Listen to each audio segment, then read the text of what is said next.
This is not a story meant to scare you. It's a confession that was never meant to be heard. What you're about to listen to is real, or at least, it was real to the person who lived it. Welcome to True Horror Confessions. If you're brave enough to keep listening, subscribe now. Because once these stories begin, they don't let you go. I don't know how to start this. I've written and deleted the first line maybe 30 times now, trying to find the right words, trying to figure out how to make someone understand what happened without sounding like I've completely lost my mind. But there are no right words for this. There's no way to explain it that doesn't sound insane. So I'll just tell you what happened, exactly as it happened, and you can decide for yourself whether I'm crazy or whether the thing I found in my daughter's bedroom was real. My name is David Chen. I'm 42 years old. I work as a software engineer for a company that makes accounting software. I'm married to a woman named Sarah, and we have 2 children, Emma, who's 7, and Michael, who's 4. We live in a 3-bedroom house in a suburb that looks exactly like every other suburb in America. White picket fence, 2-car garage, a lawn I mow every Sunday. Normal. We were so goddamn normal. It started 3 months ago, in September, when Emma began talking about her new friend. Kids have imaginary friends. I know that. Michael went through a phase where he insisted on setting a place at dinner for someone named Mr. Boots, who was apparently a talking cat. We played along, the way parents do, and eventually Mr. Boots faded away, and Michael moved on to other things. So when Emma mentioned that she'd made a new friend, I didn't think anything of it. Sarah and I exchanged the usual knowing parental glance and asked the usual questions. What do you play together? Emma's answers were different. Her name is Mother, Emma said. She lives in the corner of my room, behind the dresser. She only comes out at night, when everyone's asleep. I felt a small chill at that, but I pushed it away. Kids say creepy things sometimes. It doesn't mean anything. What does Mother look like? Sarah asked, her voice carefully neutral. Emma thought about it for a moment. She's tall. Really, really tall. She has to bend down to fit in my room, and she has lots of arms. Not like regular arms, more like branches, but soft. She smiled, a bright, innocent smile that made the chill in my spine dig deeper. She likes to wrap them around me when I sleep. She says she's keeping me safe. Sarah and I talked about it after the kids went to bed. We agreed it was probably nothing, just an elaborate imaginary friend, maybe inspired by something Emma had seen on TV. We'd keep an eye on it, make sure it didn't become an obsession. But there was no reason to worry. That's what we told ourselves. But I started paying more attention to Emma after that, watching her, looking for signs of, I don't know, something. The first thing I noticed was that she'd started sleeping differently. Emma had always been a restless sleeper, tossing and turning, kicking off her blankets. But now, when I checked on her at night, she was perfectly still, lying on her back, with her arms at her sides, her face peaceful, her breathing so slow, it was almost imperceptible, like someone in a trance, like someone being held in place. I told myself I was being paranoid. Kids' sleep patterns change. It didn't mean anything. The second thing I noticed was the corner. Emma's dresser sat in the corner of her room, a heavy wooden piece that had belonged to Sarah's grandmother. There was a gap between the dresser and the walls, maybe 18 inches on each side. Not big enough for a person to fit, but big enough for shadows to pool, for dust to gather, for a child's imagination to populate with monsters. I'd never paid much attention to that corner before. But now, every time I walked into Emma's room, my eyes were drawn to it. There was something about the shadows there that seemed wrong, too dark, too deep, like they were hiding something that didn't want to be seen. One night, about 2 weeks after Emma first mentioned Mother, I stood in the doorway of her room and watched that corner for almost an hour.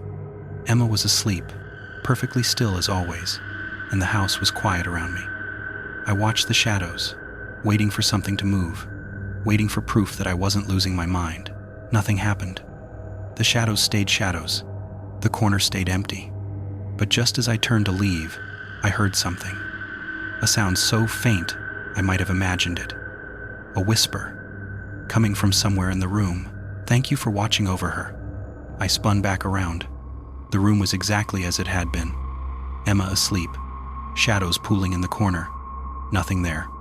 But I could have sworn I saw something move. Just for a second. A shift in the darkness, behind the dresser, like something had been standing there and had just stepped back out of sight.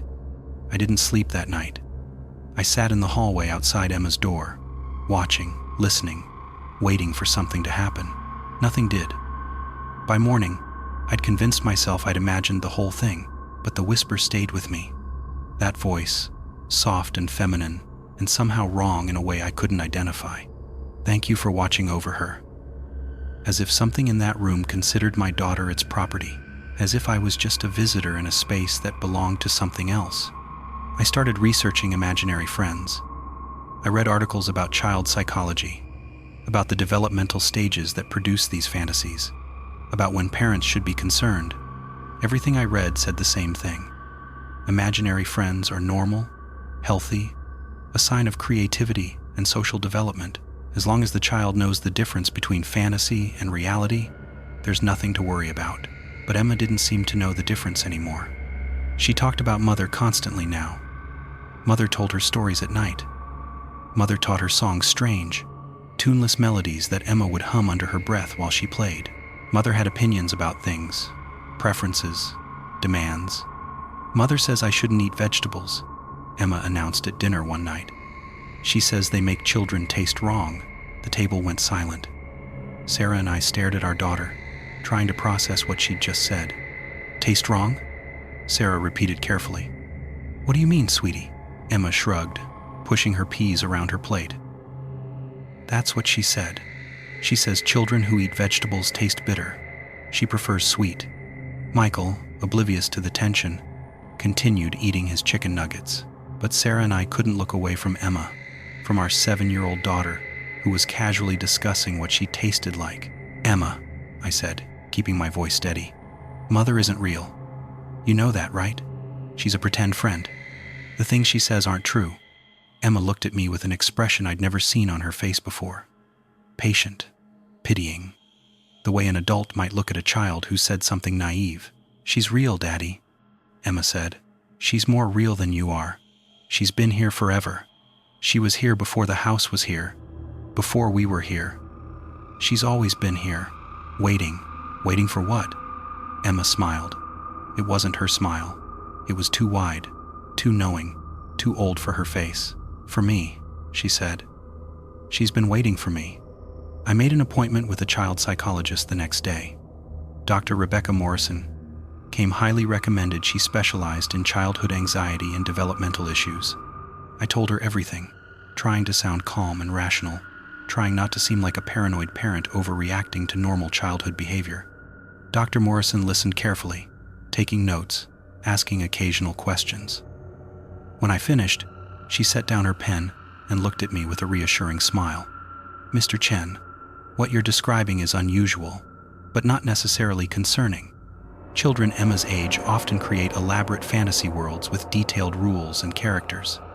The mother figure could be Emma's way of processing complex emotions, maybe anxiety about growing up, or feelings of powerlessness in a world controlled by adults.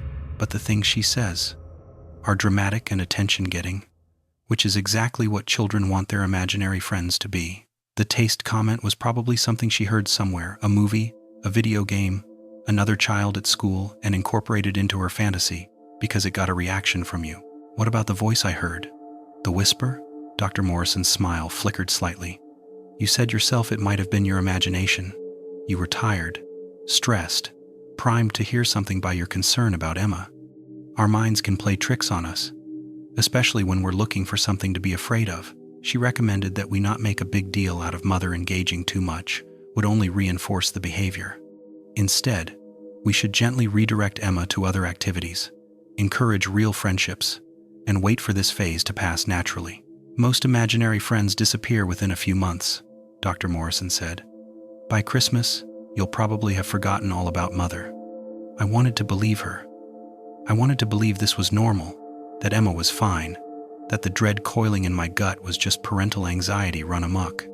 But that night, I checked on Emma again, stood in her doorway, watching her sleep that strange, still sleep, watching the shadows in the corner, and this time, I saw it.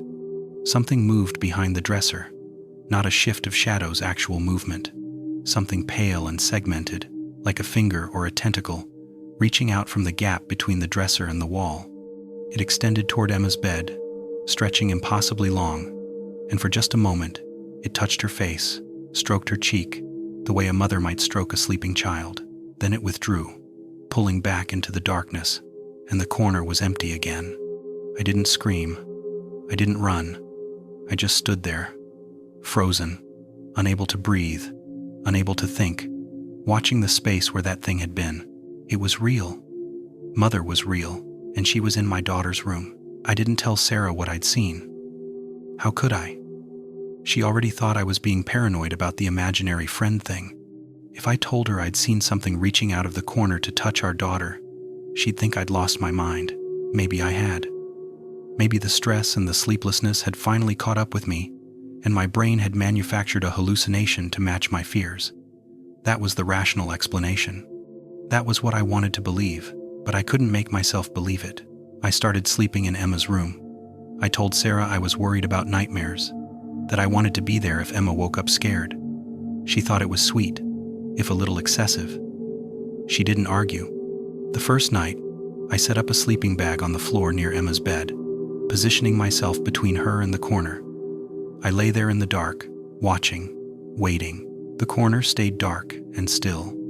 Emma slept her strange, motionless sleep, and nothing disturbed her. No pale fingers reached out from behind the dresser. No whispers broke the silence. By morning, I was exhausted but almost relieved. Maybe I had imagined it. Maybe the psychologist was right, and I was just projecting my anxieties onto innocent shadows. The second night was the same, and the third. I watched, and nothing happened. But on the fourth night, Emma spoke. She was asleep, I was sure of it. Her eyes were closed, her breathing slow and steady, but her mouth opened, and words came out. Not her voice. Something older, something that scraped against my eardrums like sandpaper. You shouldn't be here. I sat up, my heart pounding. Emma hadn't moved. Her face was still peaceful, her body still motionless, but her lips were moving, forming words that didn't belong to her. She's mine now. You can't have her back. No one can have her back. Emma, I whispered.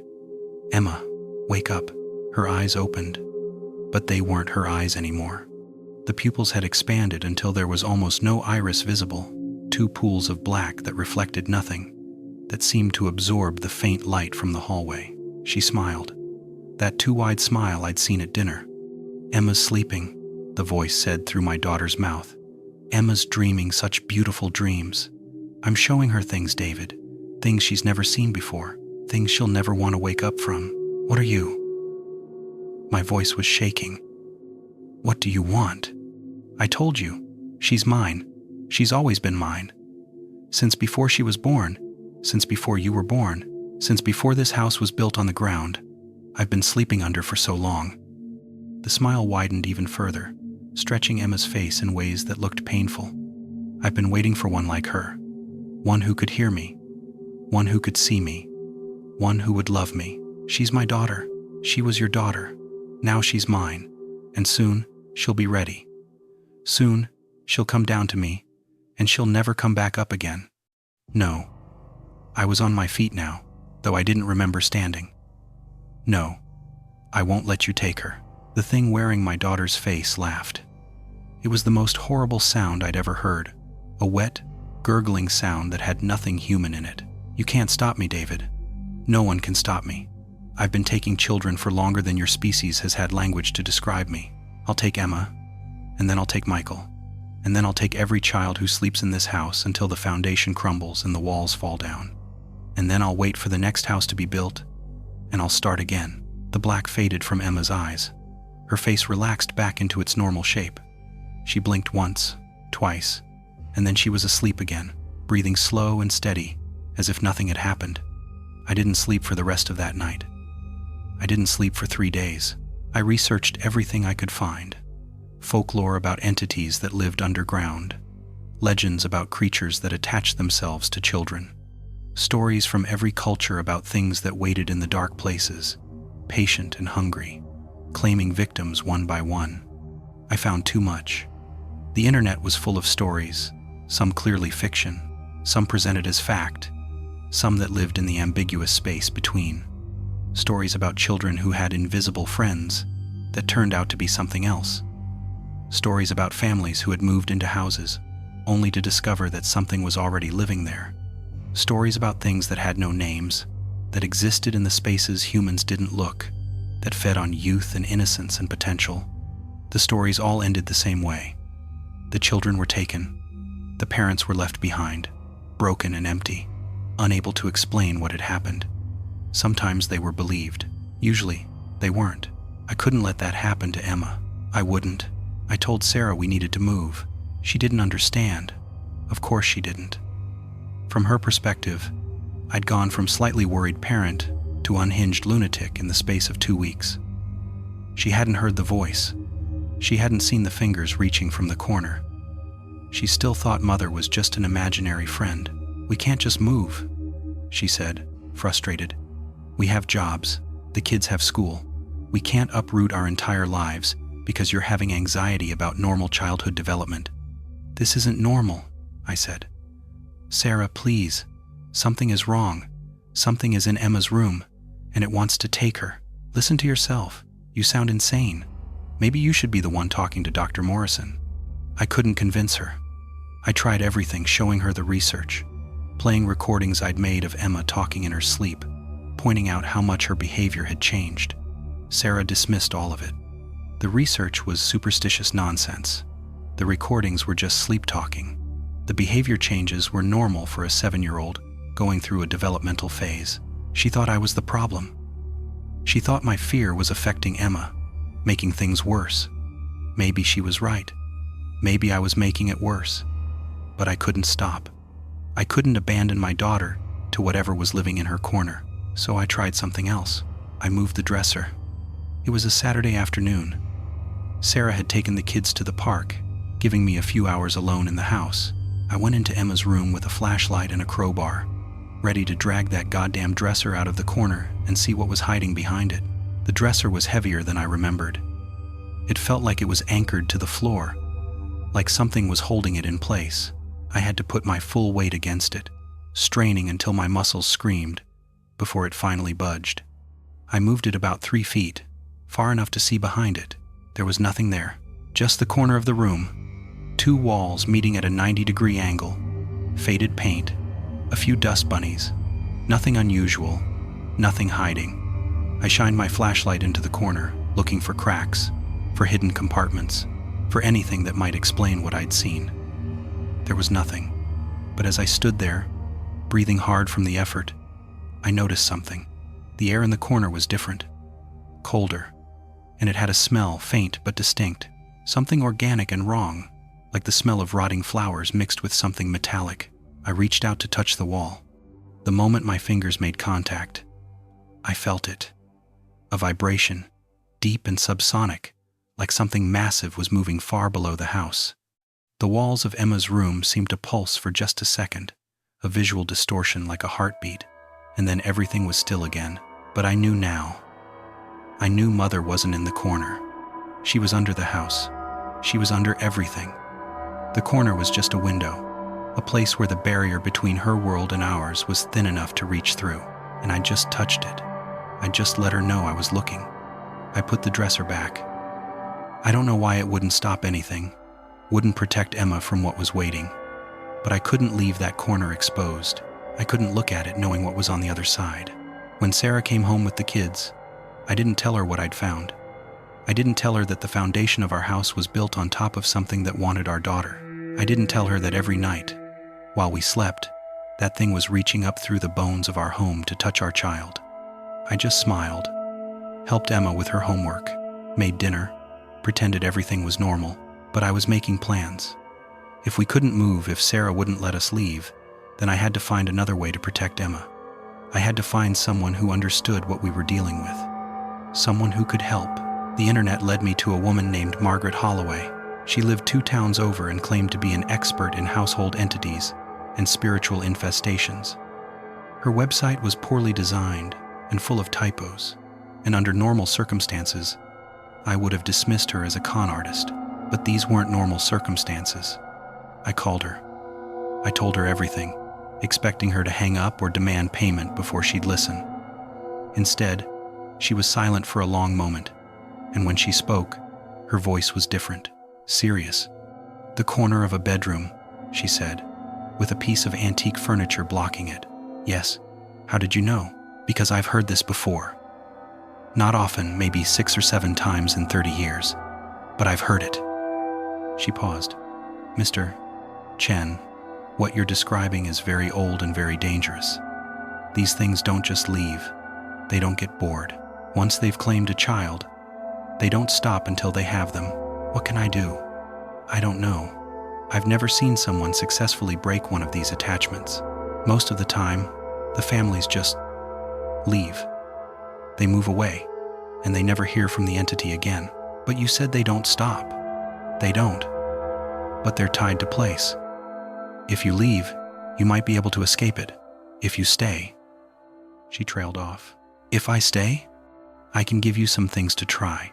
Protections, rituals, things that have worked against other entities, though there's no guarantee they'll work against this one." Her voice dropped. "But Mr. Chen, if nothing else works, you need to get your daughter out of that house. Whatever it takes, whatever your wife thinks. Because if you don't, you're going to lose her. I've seen it happen. I've seen what's left behind when these things take a child. It's not pretty." She gave me a list. Salt barriers, iron objects placed near the corner, specific prayers to be spoken at specific times. I wrote everything down, feeling ridiculous, feeling desperate, feeling like a man grasping at straws in the middle of a hurricane. I tried all of it. Every night, after Sarah was asleep, I'd perform Margaret's rituals. I poured salt in lines across Emma's doorway and windowsill. I hung iron horseshoes on the walls. I spoke the prayers, stumbling over Latin words I didn't understand, hoping that intention would be enough even if pronunciation wasn't. For a few nights, it seemed to work. Emma's sleep became less still. The shadows in the corner seemed less dark. Mother's voice stopped coming through in the night. I let myself hope. I let myself think we might actually win this. And then, on the 7th night, I woke up to find Emma standing over my bed. It was 3 a.m. The house was completely silent, not even the normal creaks and settles of an old building. Just silence, thick and heavy, pressing down on me like a weight. Emma was staring at me with those black eyes, that too wide smile. Her head was tilted at an angle that looked painful, almost broken. "You've been very busy," Mother's voice said through my daughter's mouth. "Salt and iron and prayers. Did you really think that would stop me?" I tried to sit up, but I couldn't move. My body was paralyzed, frozen in place. I could only watch as Emma climbed onto the bed and straddled my chest, her small body pressing down with a weight that seemed far too heavy for a 7-year-old. "I've been patient," Mother continued. "I've let you play your games, but I'm tired of waiting now. Emma is ready. She's been ready for weeks, and you've been keeping her from me. Please," I managed to whisper. "Please don't take her. I'll do anything. There's nothing you can do." There never was. From the moment Emma was born in this house, she was mine. You just didn't know it yet. Emma's hands came up and wrapped around my throat. Her fingers were cold, so cold and stronger than any 7-year-old should be. She squeezed, and I felt my airway closing, felt the darkness starting to creep in at the edges of my vision. "I could kill you," Mother said conversationally. "It would be easy, but then who would take care of Michael? He's too young for me right now. I prefer them a little older, when their minds are developed enough to really understand what's happening. So I'll let you live." For now, the hands released. Air rushed back into my lungs. Emma climbed off me and stood beside the bed, looking down with those terrible black eyes. "But if you interfere again, if you try any more of your pathetic protections, I'll take Michael too, before he's ready. I'll take them both, and I'll make sure you're alive to see it. Do you understand?" I nodded. What else could I do? "Good." The smile widened one final time. "Now go to sleep, David. In the morning, you won't remember any of this. You'll just know that you had a bad dream and that everything is fine. Everything is perfectly fine." Her eyes closed, When they opened again, they were Emma's eyes normal, brown, confused. "Daddy?" she said. "What am I doing in your room?" I pulled her into my arms and held her. I couldn't speak. I couldn't explain. I just held my daughter and felt her small heart beating against my chest. Still alive, still human, still mine. For now, I remembered everything, despite what Mother had promised. Maybe human minds don't work the way she expected, or maybe she wanted me to remember, wanted me to live with the fear and the helplessness, knowing there was nothing I could do. I stopped performing the rituals. I took down the horseshoes, swept away the salt, threw away the printed prayers. It had all been useless anyway. Mother was too old, too powerful, too deeply rooted in this place for any of that to affect her. But I couldn't stop trying to save my daughter. I just had to be smarter about it. I started taking Emma places during the day. Parks, museums, the library, anywhere that wasn't the house. I told Sarah it was bonding time, father-daughter activities. She was pleased that I seemed to be calming down about the imaginary friend thing. I was looking for something. I didn't know what. A clue, a weakness, anything that might tell me how to break Mother's hold on Emma. And during those outings, away from the house, Emma was different, more like herself. The strange knowledge in her eyes would fade, and she'd just be a 7-year-old girl again, laughing and playing and asking a million questions about everything. But as soon as we got home, I'd see the change. A shadow crossing her face as we walked through the door. A distance in her eyes, as if part of her was always listening to something I couldn't hear. It was worse at night, always worse at night. I continued sleeping in Emma's room, though now I understood it wasn't protection I was providing. I was just a witness. I was there to watch as Mother's influence grew stronger, as more and more of my daughter slipped away into whatever darkness lived beneath our house. Sometimes Emma would talk in her sleep, not Mother's voice, Emma's own voice, but saying things that made my blood run cold. "It's so beautiful down there, Daddy. There are gardens that grow without light. There are other children who live there forever. Mother says I can play with them soon. She says we'll never be apart again." I'd lie there, paralyzed by more than supernatural force, and listen to my daughter describe her own abduction, her own transformation, her own death, dressed up in pretty words and fairy tale images. I didn't know what to do. Margaret Holloway had been my last hope, and her protections had failed. The internet had nothing else to offer, just more stories of failure, of families destroyed, of children taken while their parents watched helplessly. I started thinking about drastic measures, burning the house down, digging up the foundation, things that would probably just make Mother angry, but might disrupt her connection to Emma long enough for us to escape. But I couldn't act on any of it, not with Sarah thinking I was crazy, not with the kids' lives potentially at stake if I did something wrong. I was trapped, paralyzed by fear and uncertainty, watching the clock tick down on my daughter's life. And then something happened that changed everything. Michael saw her, my 4-year-old son, who had never shown any awareness of the thing in our house, woke up screaming one night. By the time I got to his room, he was huddled in the corner of his bed, shaking, pointing at his closet with one trembling hand. "Monster," he sobbed. "Daddy, there's a monster." It was looking at me. It was smiling. I checked the closet. Empty, of course. But Michael wouldn't be calmed. He insisted on sleeping in our bed, wedged between Sarah and me. And even then, he kept waking up crying. "She was tall," he said, when I finally got him to describe what he'd seen. "She had so many arms, and she was wet, like she'd been swimming, and she smelled bad, like dead things." Sarah dismissed it as a nightmare. But I knew better. Mother was expanding her territory. She wasn't just watching Emma anymore. She was watching Michael too, testing him, seeing if he could see her, hear her, be useful to her. My son had caught her attention, and now neither of my children was safe. I called Margaret Holloway again. This time, she didn't answer. I left message after message, increasingly desperate, but she never called back. Later, I found out why.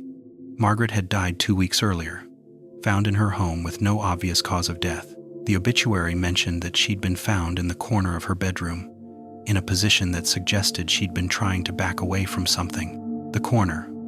Always the corners. I was on my own now. No experts, no guidance.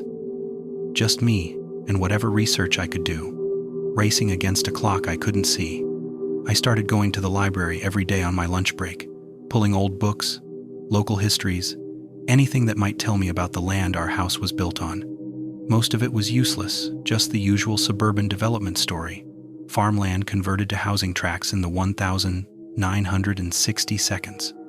But I found one thing, a reference in a book about local folklore to something called the Deep Mother, a creature supposedly worshipped by indigenous peoples in the area long before European settlement. According to the book, the Deep Mother lived in the earth itself, in vast caverns that existed beneath the surface. She was a fertility goddess of sorts, but also a goddess of death. She gave life, and she took it back. The book mentioned that certain locations were considered sacred to the Deep Mother, places where the earth was thin, places where she could reach up and touch the world above. These places were marked and avoided, considered too dangerous for habitation. The library had old maps, pre-development maps, from before the suburbs existed. I compared them to current maps, overlaying them carefully, looking for patterns. Our house was built on one of the marked locations. The developers in the 1,960 seconds either hadn't known or hadn't cared. They'd poured concrete foundations over ground that had been sacred or cursed for thousands of years. They'd built houses for families with children, right on top of something that fed on children. How many kids had disappeared from our neighborhood over the years? I started researching that too, and what I found made me sick. Missing children, going back decades, cold cases that were never solved, families who moved away suddenly, without explanation, deaths ruled accidents or natural causes, even when the circumstances didn't quite add up. Our neighborhood had a history, and at the center of that history, like a spider at the center of a web, was the thing that called itself Mother. I showed Sarah everything, the research, the maps, the missing children. I forced her to sit down and listen, to really listen, while I explained what I'd found. She still didn't believe me. Of course she didn't. The evidence was circumstantial at best, the connections tenuous. From her perspective, I'd gone from paranoid parent to obsessive conspiracy theorist, and the logical conclusion was that I needed professional help. We had a fight, the worst fight of our marriage. She accused me of losing my grip on reality. I accused her of refusing to see what was right in front of her. We said things we couldn't take back, things that opened wounds that might never fully heal. She took the kids and went to her mother's house for the weekend, to give me time to get my head together. For 2 days, I was alone in the house with Mother. The first night was quiet, too quiet. No sounds from Emma's room, no creaking from the walls, no sense of being watched. It was as if the house was empty, truly empty, not just of my family, but of everything. I slept in our bedroom, not Emma's. There was no point anymore.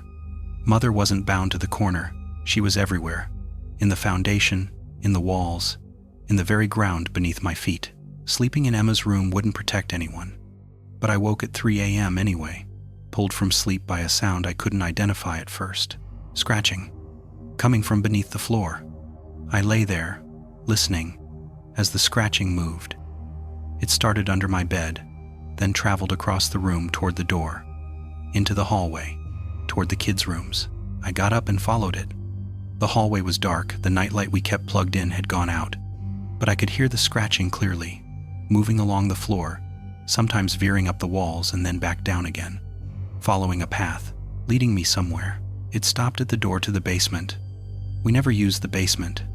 It was unfinished, just concrete walls and a dirt floor, full of boxes we'd never unpacked, and old furniture we'd never gotten around to selling.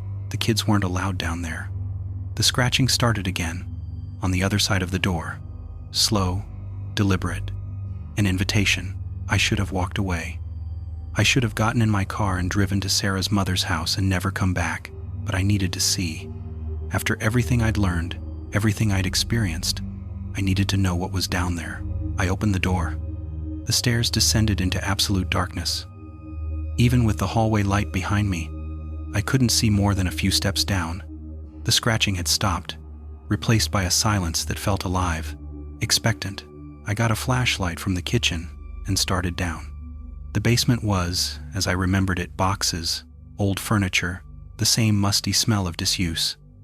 But something was different. The air was colder than it should have been, and there was a sound underneath the silence, a low, rhythmic pulse, like a heartbeat. I swept the flashlight across the space, looking for the source of the scratching. Nothing moved. Nothing seemed out of place, but then the beam crossed the far corner, and I saw it. The dirt floor had been disturbed. Where there had once been flat, packed earth, there was now a hole. Not large, maybe 3 feet across, but deep. So deep that my flashlight beam couldn't find the bottom. I walked toward it, my heart pounding so hard I could feel it in my temples. The pulse was louder here, emanating from the hole like breath from a sleeping giant. At the edge, I knelt down and shone my light into the darkness. For a moment, I saw nothing, just earth walls, descending into black. Then the walls moved. Not the walls, things on the walls, hundreds of them. Pale, segmented, reaching toward the surface, reaching toward me.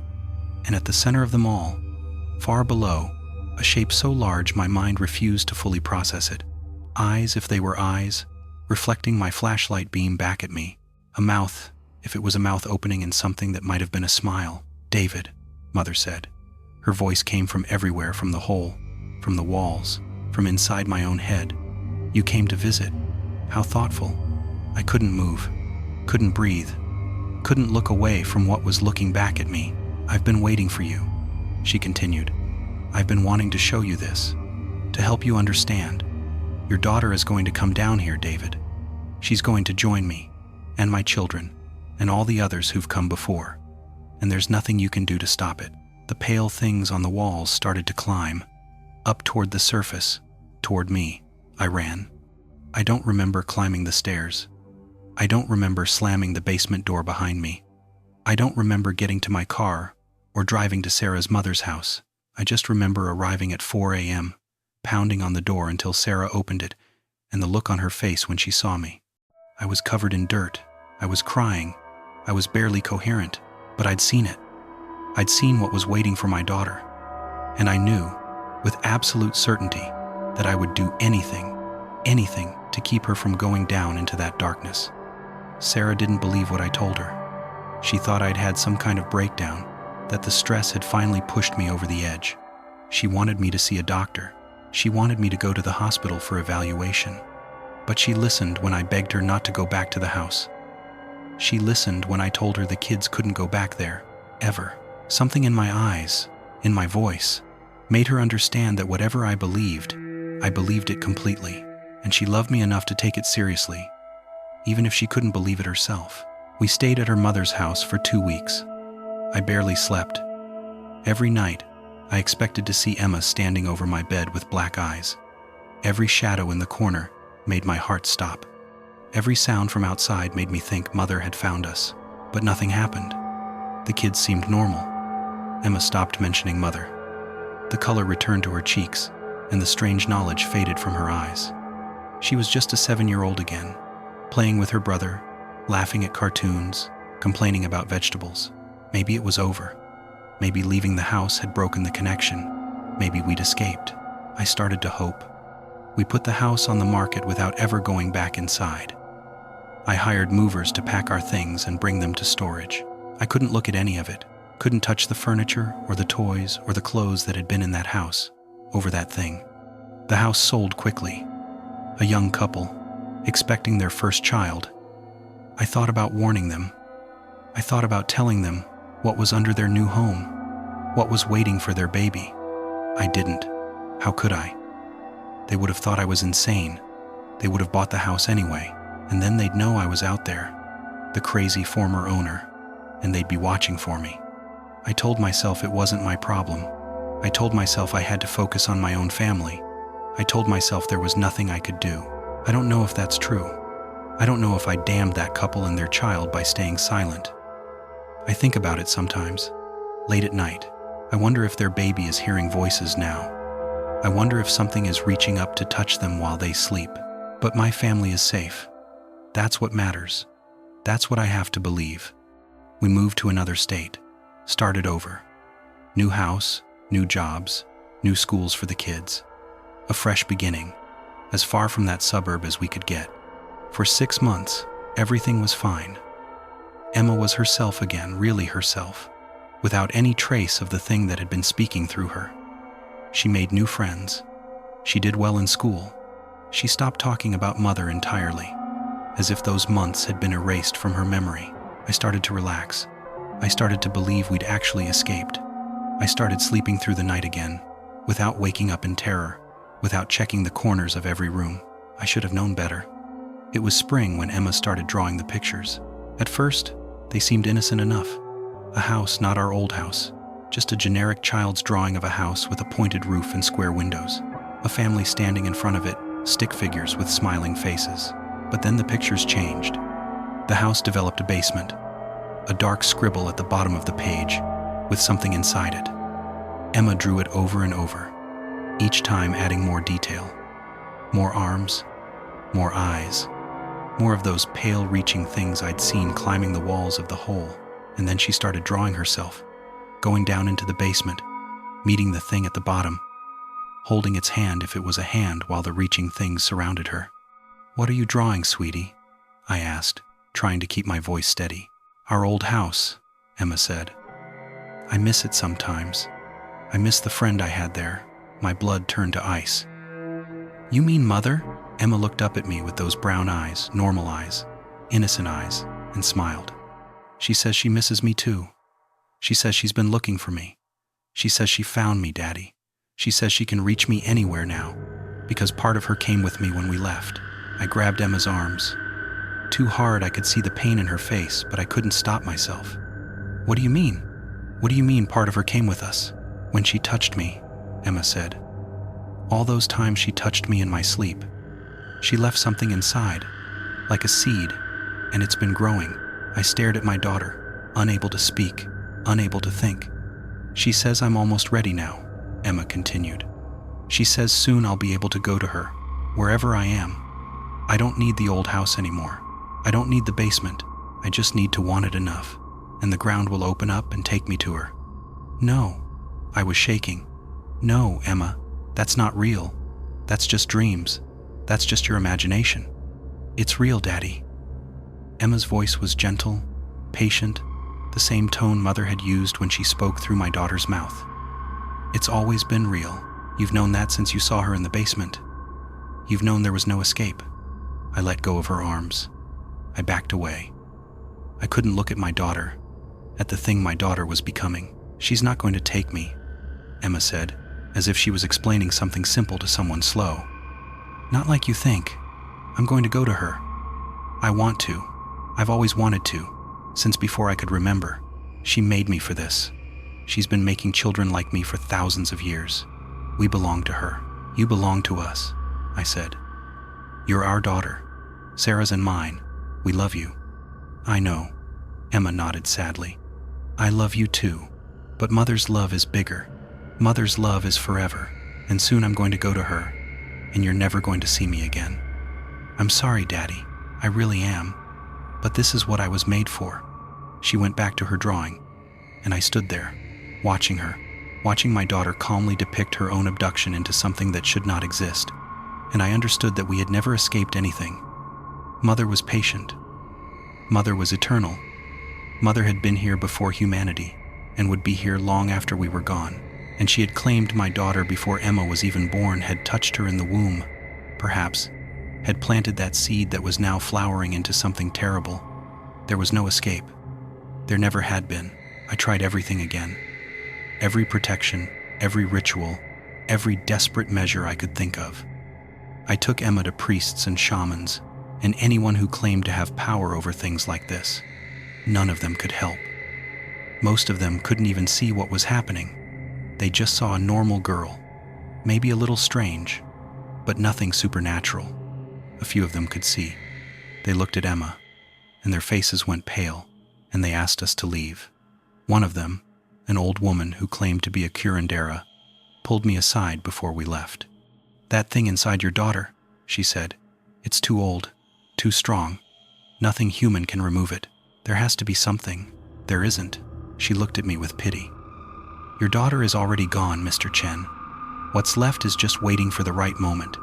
When it comes, and it will come, let her go. Don't try to follow. Don't try to stop it. Just let her go and pray that the thing is satisfied with one. I didn't listen. I couldn't. Emma was still in there somewhere.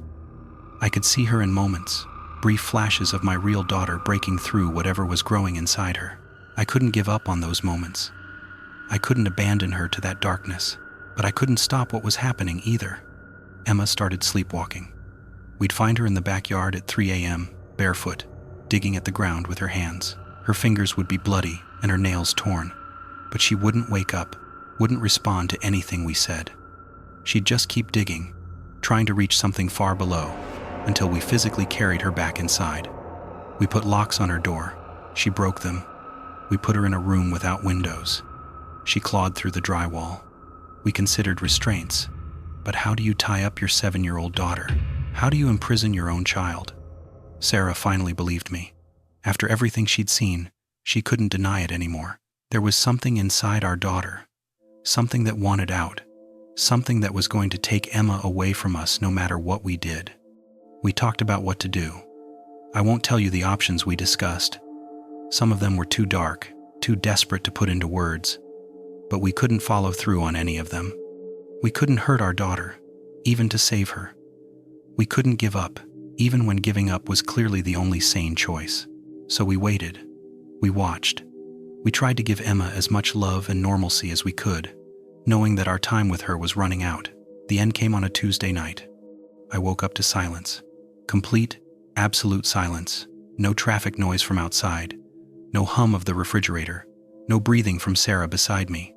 Just nothing, as if the world had stopped. I got out of bed and walked to Emma's room. The door was open. The room was empty. I didn't panic. I knew where she was. I'd known this moment would come. I went to the backyard. Emma was standing in the center of the lawn, looking down at the ground. She was perfectly still, perfectly calm, wearing the white nightgown we'd put her in before bed. Her feet were bare and grass-stained.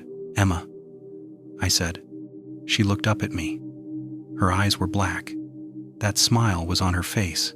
"It's time, Daddy," Mother's voice said through my daughter. "She's ready. She wants to come home." "Please," I said. "Please don't take her. I'll do anything. Take me instead. Take anything, just not her. There's nothing you can do. There never was. But I want you to know." Mother paused, and for a moment, something almost like compassion flickered in those black eyes. "She won't suffer. She'll be happy, down there with me. She'll play with the other children in my garden. She'll be loved. She'll be mine, forever. She's already loved. She's already ours, not anymore." The ground began to shake. Cracks appeared in the lawn, spreading out from Emma's feet like veins. The grass split and parted, revealing darkness beneath that same absolute darkness I'd seen in the basement of our old house. That same impossible depth. "Goodbye, Daddy," Emma said, and for just a second, her eyes flickered back to brown, and I saw my real daughter in there, looking at me with love and sadness. "I'm sorry," she whispered. "I tried to fight it. I really did." Then the black returned, and she was gone. The ground opened beneath her, not violently, gently, like something receiving a gift. Emma sank into the earth, into the darkness, into Mother's waiting arms. The cracks closed behind her, sealing her in, taking her away. And then it was over. The silence lifted. The world started again. I stood in my backyard, looking at the patch of grass where my daughter had been, and I felt something inside me break. Not my heart, something deeper, something that would never heal. Sarah found me there an hour later, still standing, still staring. She didn't ask what had happened. She didn't need to. She just took my hand and led me back inside, and we held each other and cried until there were no tears left. We never saw Emma again. The police investigated, of course. A missing child is a serious matter. They searched the house, the yard, the neighborhood. They questioned us for hours, looking for inconsistencies, looking for signs that we'd done something to our daughter. They never found anything. How could they? Emma wasn't buried in the backyard. She wasn't hidden in the basement. She was somewhere else entirely. somewhere no search warrant could reach, somewhere that existed in the spaces between the world we know and the world that runs beneath it. The investigation is still open, technically. Cold case. Unsolved disappearance. One of thousands of children who vanish every year without explanation. I know what happened to most of them. I know what's waiting in the dark places, in the corners, in the ground beneath our feet.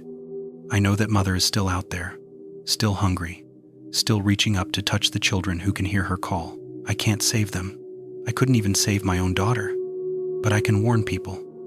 I can tell this story and hope someone believes it. Hope that maybe, somewhere, a parent will hear the things their child is saying about their new friend and take them seriously. We'll move away before it's too late.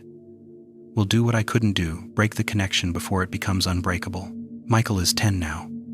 He doesn't remember his sister. We've never talked about what happened. How do you explain to a child that his sister was taken by something that lives under the earth, that wanted her more than it wanted him? He seems normal, healthy, happy. But sometimes, late at night, I hear him talking in his sleep. I haven't listened to what he's saying. I don't want to know. I just close his door and walk away and pretend everything is fine. Because if Mother has found Michael too, if she's planted another seed, claimed another child, then there's nothing I can do about it anyway. I've already lost one child to the darkness. I don't think I could survive losing another.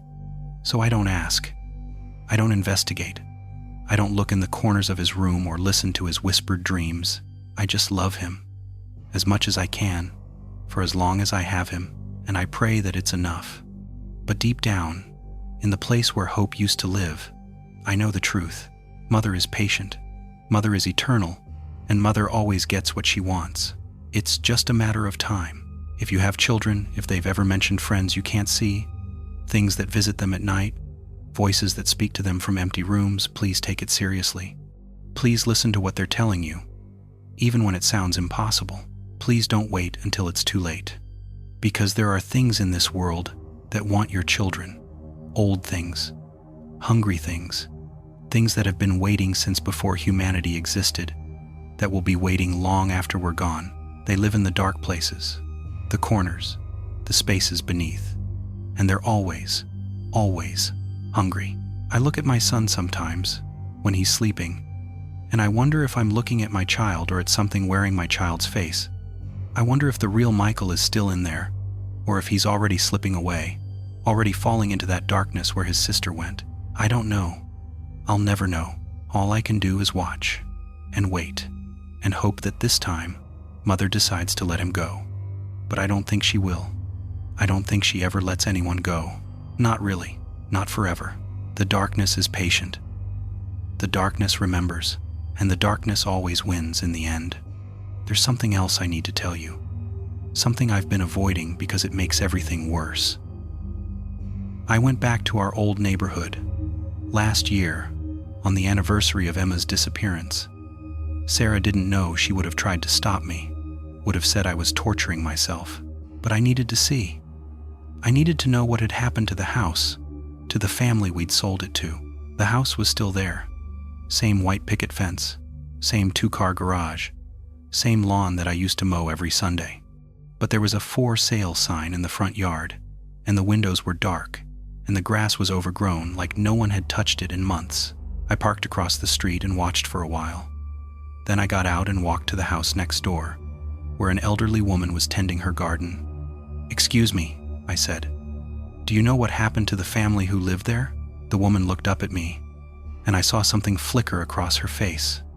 Recognition, maybe, or fear. "You're the one who lived there before," she said. It wasn't a question. "The one with the little girl?" "Yes." She set down her gardening tools and stood up slowly, her joints creaking. "They left 6 months ago. The Parkers, nice young couple, had a baby girl." She paused.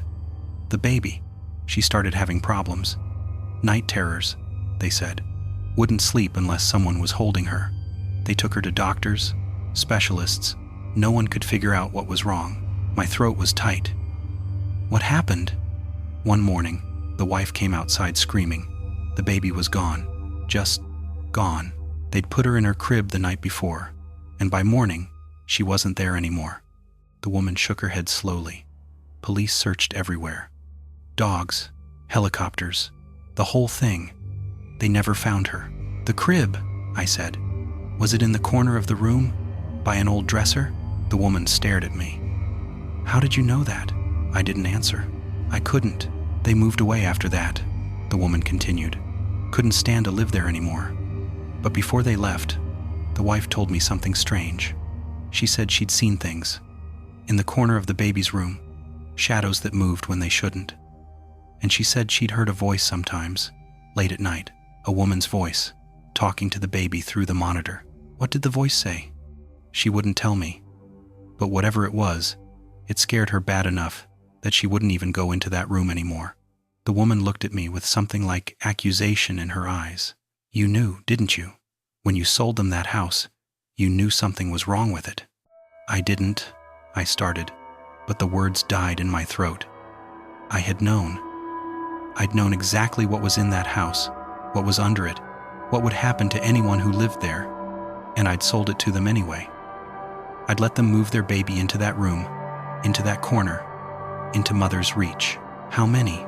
The woman asked quietly. What? How many children has that house taken? Since you've been watching, since you've known. I couldn't answer. I walked back to my car and drove away, and I didn't look back, but I know now. I've done the research. I've tracked the ownership records, the missing children reports, the suspicious disappearances going back decades. 14. At least 14 children have vanished from that house since it was built in 1962. 14 families who moved in happy and left destroyed. 14 little lives swallowed by the darkness under the foundation, and I did nothing to stop it. I knew what was there, and I let it continue. I let the house pass from family to family, each one feeding Mother, each one losing something precious that they could never get back. I told myself I couldn't have done anything, that no one would have believed me, that burning the house down or digging up the foundation would have just made things worse somehow. But maybe that's just what I tell myself so I can sleep at night. Maybe the truth is simpler and uglier. I was a coward. I got my family out, and I didn't care what happened to anyone else. The house is still there. The for sale sign is still in the yard. Someday, another family will buy it.